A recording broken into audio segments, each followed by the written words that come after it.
I was 30 and done with love. Men had broken me, betrayed me, and left me with scars I swore no one would touch again.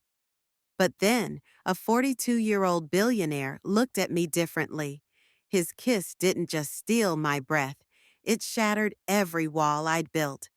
If you've ever been torn between protecting your heart and risking it all for love, this story will speak to you.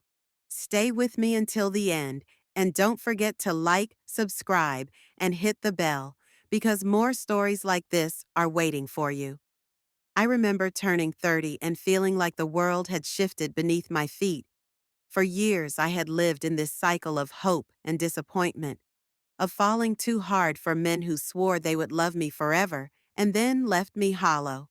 At 30, I wasn't just celebrating a birthday, I was drawing a line in the sand.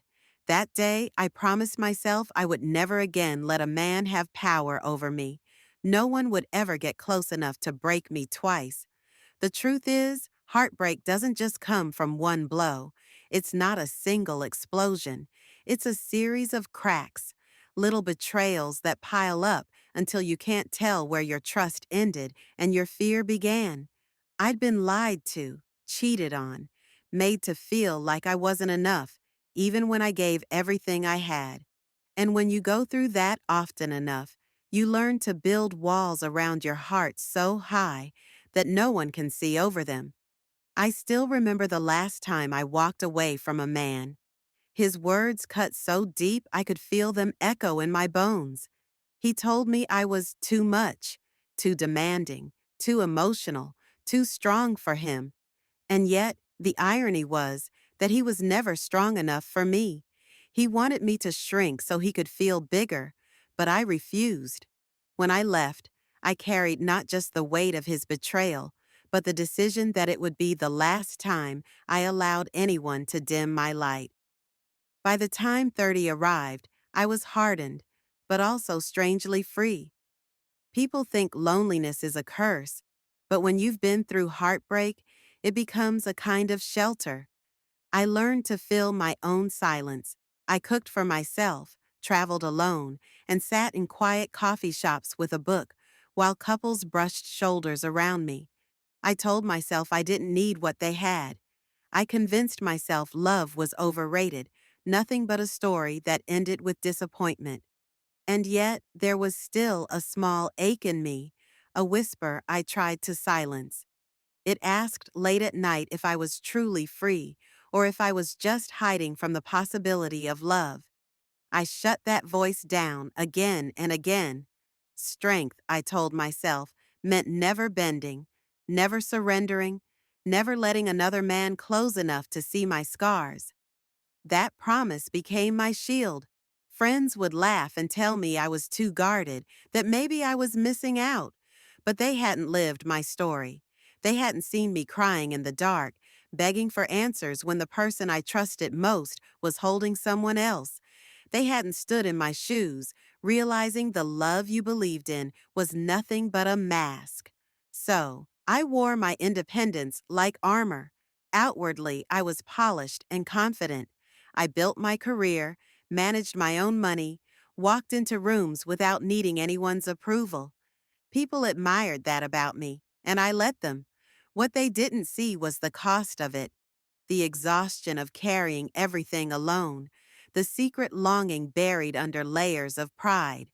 Still, I told myself it was better this way, because surrender, to me, had become a dirty word. To surrender was to lose yourself. To surrender was to hand someone the power to destroy you.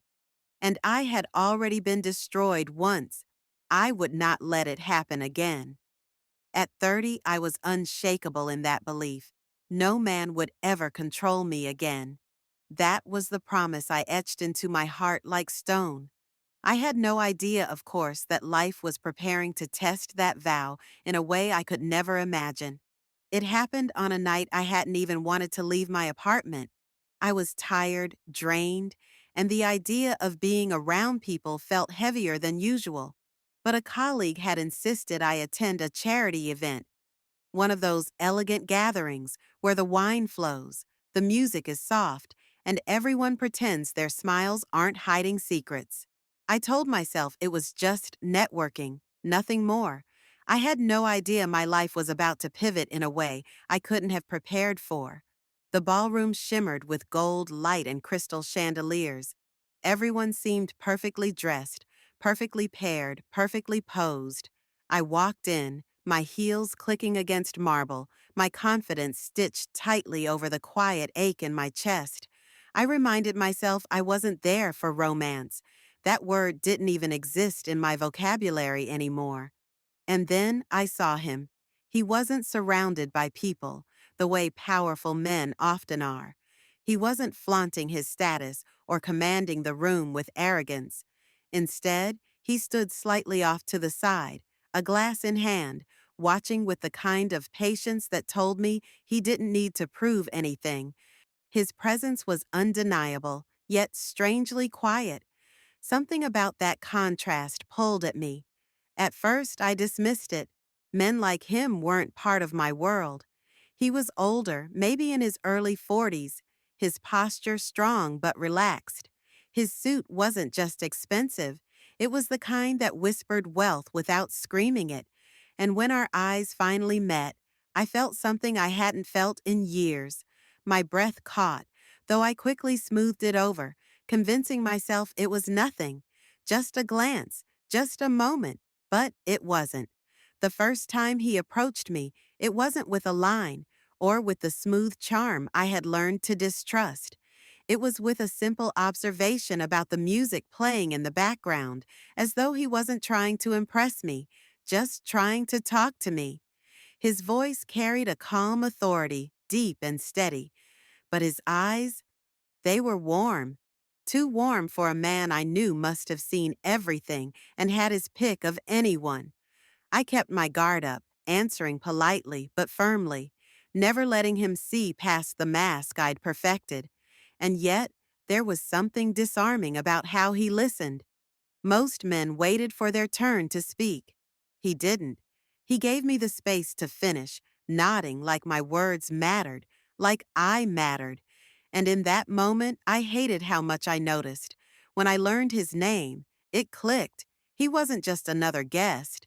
He was that man, the billionaire whose photo had graced magazines, the one whispered about in financial circles for his brilliance and ruthlessness, the man who could have had anyone in the room, and yet somehow he was standing in front of me, talking to me as if no one else existed.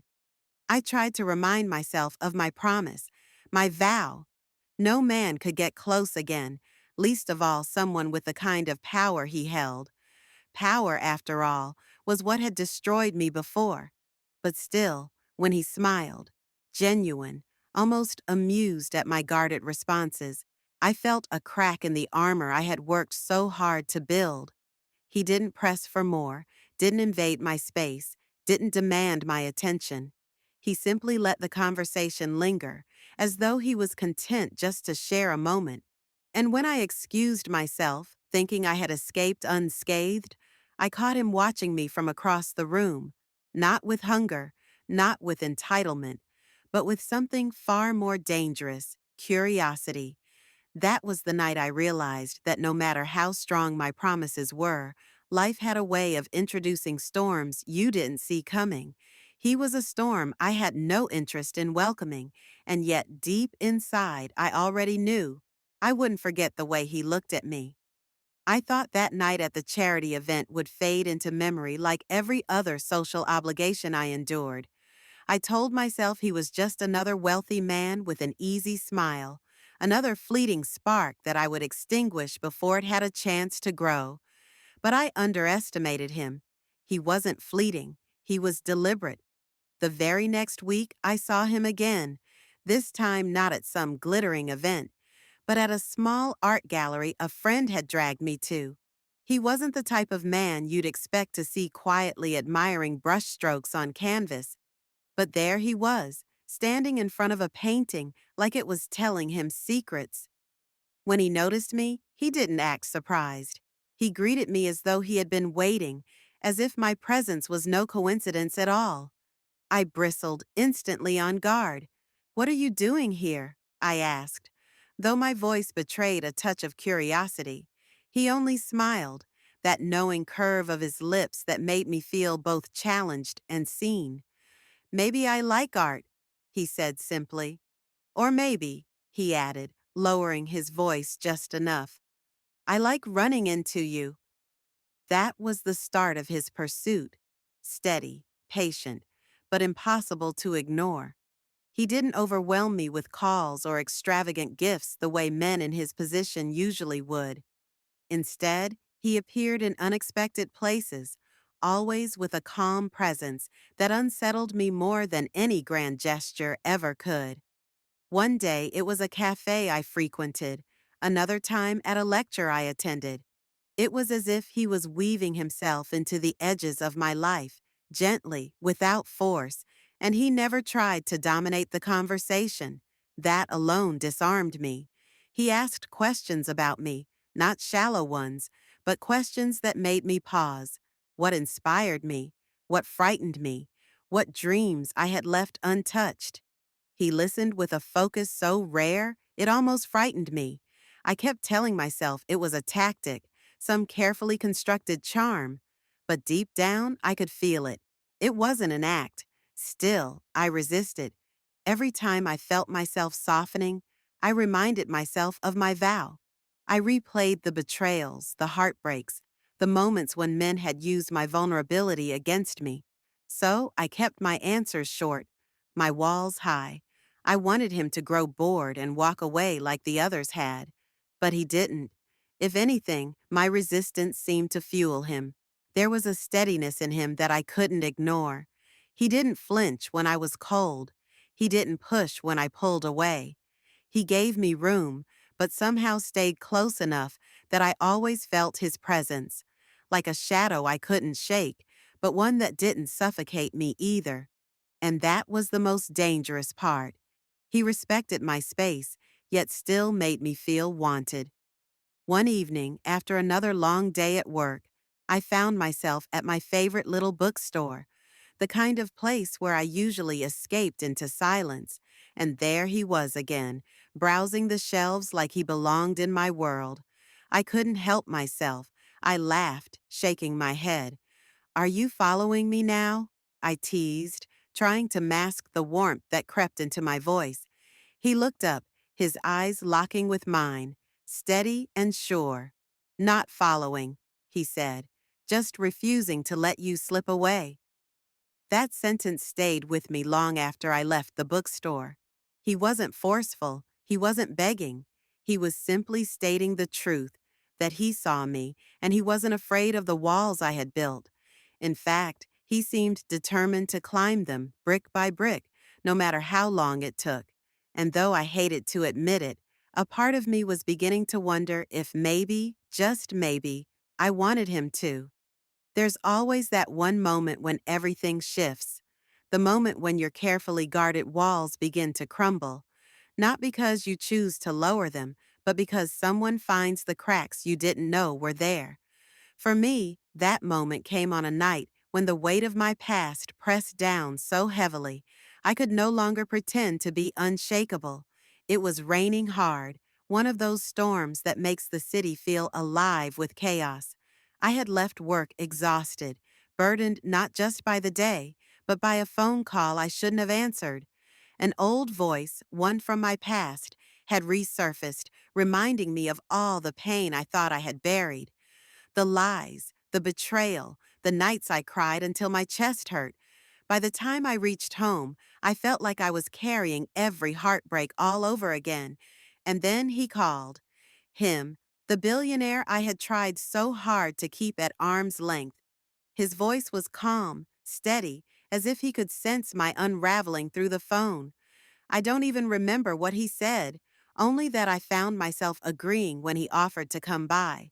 Against every promise I'd made to myself, I let him step into my world. We sat in my living room, the rain pounding against the windows, silence stretching between us. I tried to act composed, but I couldn't hide the storm inside me. My eyes betrayed me. My voice shook. He didn't press for explanations. He didn't try to fix me with empty words. Instead, he sat close enough for me to feel his presence, but not so close that it felt like intrusion. And then it happened. My guard cracked. I spoke. The words tumbled out, half confession, half surrender. I told him about the promises I made at 30, about the heartbreak that had scarred me so deeply I swore I would never let another man touch my heart again. My voice was thick, my hands trembling as if saying it out loud might make me weak. He listened, really listened, his eyes never leaving mine. And when I was finished, when I was raw and bare in front of him, he didn't tell me I was foolish for holding on to my pain. He didn't dismiss my fears. Instead, he whispered something I never expected. Strength doesn't mean carrying it all alone. Sometimes real strength is trusting someone enough to let them carry a piece of it with you. That was when he reached for me, slowly, deliberately, giving me every chance to pull away. But I didn't. My body betrayed me before my mind could resist. When his hand touched mine, it was like a spark against dry wood. And when he leaned in, his lips brushing mine with a gentleness that felt like reverence, my whole world stopped. The kiss wasn't rushed or greedy. It wasn't about conquest or desire. It was about belonging. It was as if he was telling me, without words, "You are safe here. You are wanted here. You belong here." And against all the promises I had made, against the vow etched into my heart, I let myself believe him, if only for that moment. When we finally pulled apart, I couldn't breathe. Not because I was afraid, but because for the first time in years, I felt alive. The walls I had built around myself weren't destroyed in one violent blow. They were quietly, carefully dismantled by a kiss that reached deeper than my defenses. And as much as I wanted to deny it, I knew the truth. That night was the turning point. From then on, nothing between us would ever be the same. The days that followed should have felt simple. After all, it was just a kiss, a moment, a spark, the kind of thing you can tuck away and pretend never happened. But nothing about that kiss was simple. It lingered like a secret I couldn't shake, a memory I carried in every breath. And with it came the war inside me, a war between my promise and my heart. I told myself I was foolish, that I had let my guard down in a moment of weakness, and now I needed to rebuild my walls before it was too late. I replayed my vow, the one I made at 30. No man would ever have that kind of power over me again. And yet, every time I closed my eyes, I felt his lips again, the way he kissed me, as if I belonged to him. That thought terrified me more than it thrilled me, because belonging meant surrender, and surrender to me still meant losing. I tried to put distance between us. I ignored his calls for a day, then two. I buried myself in work, told friends I was busy, convinced myself if I could just starve the feeling long enough, it would die on its own. But it didn't. Instead, it grew louder, like a song I couldn't turn off. And then he showed up, not with demands, not with accusations, but with patience. He asked me one question that left me shaken. "Are you pulling away because of me, or because of the past that still owns you?" That question cut deep, because the truth was, I wasn't running from him. I was running from myself, from the fear that I might lose the independence I had fought so hard to claim, from the guilt of wanting someone after swearing I didn't need anyone, from the shame of craving something I had told the world I had outgrown. I looked at him and saw every reason to run. He was powerful, older, and capable of shattering me if I let him in too far. But I also saw the way he looked at me, not like a possession, but like a partner, not like a woman he wanted to control, but like a woman he wanted to protect without dimming her fire. Still, the conflict tore at me. Nights became restless, my thoughts circling like vultures. I would remember the way he listened, how his presence made me feel safe, and then immediately remind myself that safety was an illusion, that the moment I trusted it, the ground would give way beneath me. My mind screamed caution, but my heart was already betraying me. One evening, I finally broke. I told him everything, the guilt, the fear, the voice in my head that told me surrender meant weakness. I expected him to argue, to tell me I was wrong, to insist I just give in. But he didn't. He looked at me with that same steady calm and said, "Then don't surrender. Don't give yourself up. Let's build something where you don't lose yourself at all." It wasn't what I expected, and maybe that's why it disarmed me. He wasn't asking me to give in. He was asking me to stand beside him, and for the first time, I realized maybe love wasn't about handing someone the keys to your soul. It was about walking together, side by side, without chains. But even as his words soothed me, the war inside wasn't finished because part of me still clung to the promise I made, afraid of what it would mean to break it. I was caught between two truths: the vow that had protected me for years, and the possibility that real love might not destroy me, but save me. And that conflict, that terrifying in between, was where I stood, torn, trembling, and on the edge of something I both longed for and feared.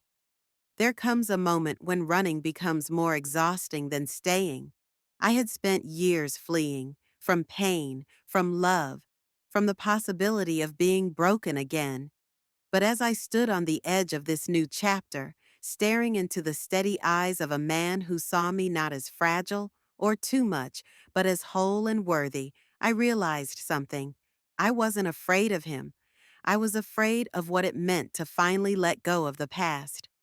The truth struck me quietly, like dawn creeping into a dark room. My promise at 30 had saved me. Yes, it had given me strength when I was drowning. It had reminded me that I could stand on my own when the world seemed intent on breaking me. But what I had failed to see was that the same promise that once protected me had slowly become my prison. I had been so determined never to surrender that I had locked myself away from even the possibility of joy. He showed me that, not through grand declarations, not through force, but through presence, through patience, through the way he respected my silence and celebrated my voice, through the way he reminded me that love isn't supposed to shrink you, it's supposed to expand you. I remember the night I finally let myself exhale. We were walking along the waterfront, the city lights reflecting on the waves, the air cool against my skin. I stopped mid-step, the weight of years pressing against me, and I turned to him. My voice was barely above a whisper when I said, "I don't know how to do this without losing myself." He reached for my hand, his touch grounding me. "Then don't lose yourself," he said. "Bring all of you. That's who I want." It was such a simple truth, yet it shattered every excuse I had built. For so long, I believed surrender meant disappearing. But in that moment, I realized surrender could also mean choosing to trust, to share the weight, to open the door I had nailed shut. It wasn't about giving up. It was about letting in. So I let him in, slowly, cautiously, imperfectly. And the world didn't collapse. Instead, it widened. The nights felt less heavy, the mornings brighter. I laughed in ways I hadn't laughed in years, the kind of laughter that bubbled from somewhere deep, untouched by fear. And when he kissed me again, I didn't fight it. I didn't retreat. I leaned in, knowing this time I wasn't betraying my promise. I was rewriting it. Because the truth is, surrender doesn't always mean weakness. Sometimes it's the bravest thing you can do. It's looking at someone and saying, "I trust you not to break me." And even if they do, even if the risk is real, it's choosing to live fully instead of hiding behind walls. Looking back now, I see the woman I was at 30, the one who swore never to surrender. I honor her. She was strong, fierce, unyielding. She saved me when I needed saving. But I'm not her anymore. I'm more.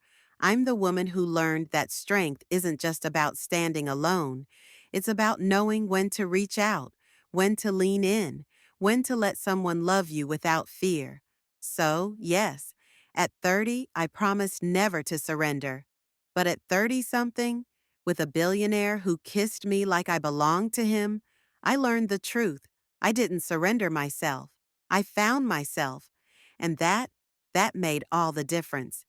If this story touched you, share it with someone who still believes in protecting their heart. And if you believe love can heal the deepest scars, hit like, subscribe, and turn on the bell. Because more unforgettable love stories are waiting just for you.